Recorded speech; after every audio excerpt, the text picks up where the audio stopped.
Hello, coaches. Welcome to the Coach C Basketball Analytics Podcast. Today, I want to discuss how to build a basketball analytics culture. To me, that process starts as early as possible in the season, and the preseason becomes one of the most important phases of that process. Most preseason programs look very similar.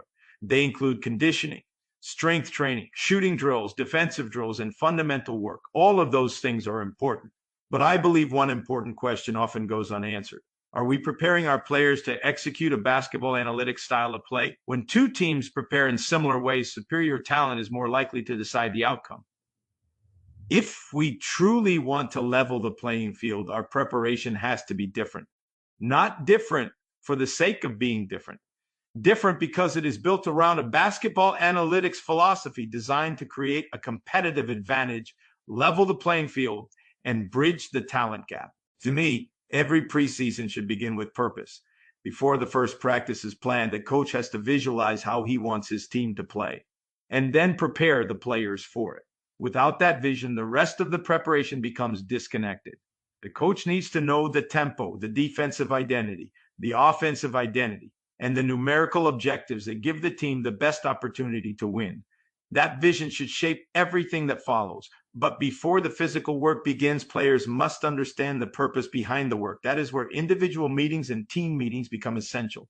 This is not simply where a season begins. It is where players begin to understand the game at a deeper level.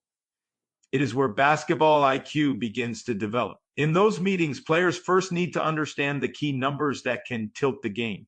They need to understand which numbers matter, why they matter, and how the team plans to use them as an advantage.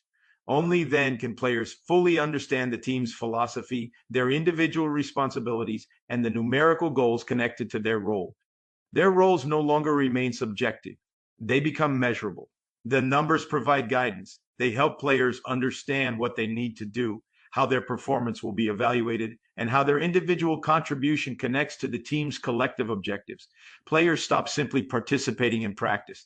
They begin to understand why they are training, what they are trying to accomplish, and how they contribute to winning. The goal is to train with a purpose, prepare with a purpose, and play with a purpose. When players understand that connection, they become more adaptable. Through the continuous analysis of their individual and team performance, players learn to make better decisions and execute the game plan more effectively. That understanding becomes the mental foundation for what comes next. Practice. You play the way you practice. If we expect players to execute a basketball analytics style of play during the season, practice cannot be disconnected from that style. It has to reflect the tempo, the numerical goals, and the way we want the game to be played. For me, the objective is clear. Reduce the opponent's possession time. Reduce their points per possession. Create more possessions for our team. Force the game to be played at our tempo. If those are the objectives, then every practice has to prepare players to achieve them. The same applies to conditioning and skill development. Conditioning should be basketball specific. It is not simply about getting players in shape. It is about preparing them to execute.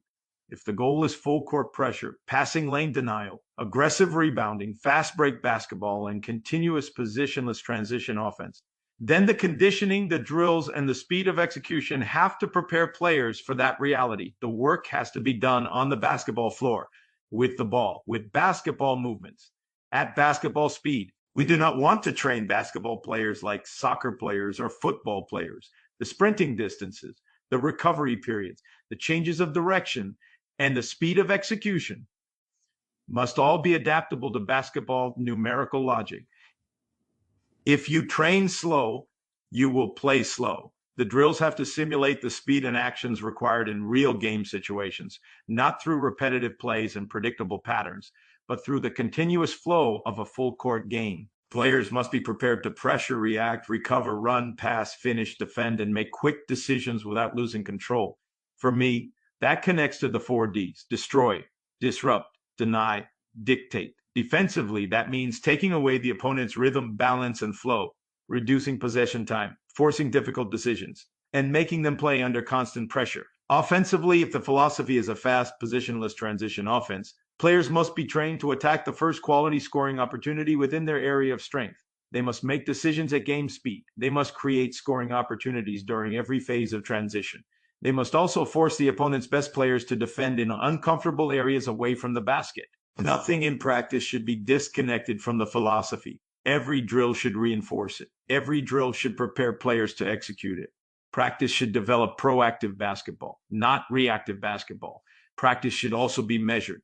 Assistant coaches and team managers should film practices and evaluate offensive and defensive performance against the team's numerical objectives. Those numerical objectives can include opponent possession time, points per possession, turnovers created, rebounds, transition opportunities, shot selection, and how quickly we are able to regain possession and score. During practice, assistant coaches and team managers can tally those numbers and provide immediate feedback. That not only helps evaluate practice performance, but also prepares the staff to track the same key numbers during games, when that information can help the team adjust, improve, and compete with more purpose. Feedback should be immediate. It should take place during practice breaks and later when the team analyzes practice video together. Those moments give coaches the opportunity to reinforce the team's philosophy, review the numerical objectives, correct mistakes, recognize good execution, and help players understand how they can better contribute to the team's collective goals. That allows players to adapt, improve, and continue developing before the first game and throughout the season.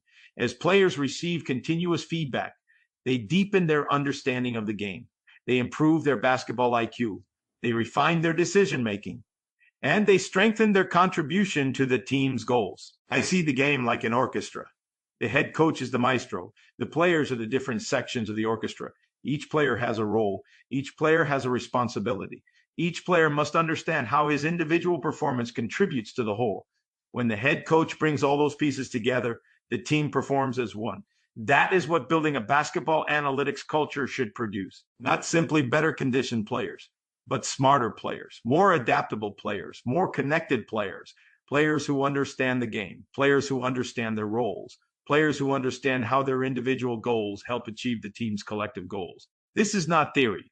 It is a process of teaching, measuring, improving, adapting, and competing. A process that begins as early as possible in the season, develops through the preseason, and continues throughout the season. Well, coaches, that wraps up today's episode. Thank you for listening to the Coach C Basketball Analytics Podcast. I look forward to having you with us again in our next episode.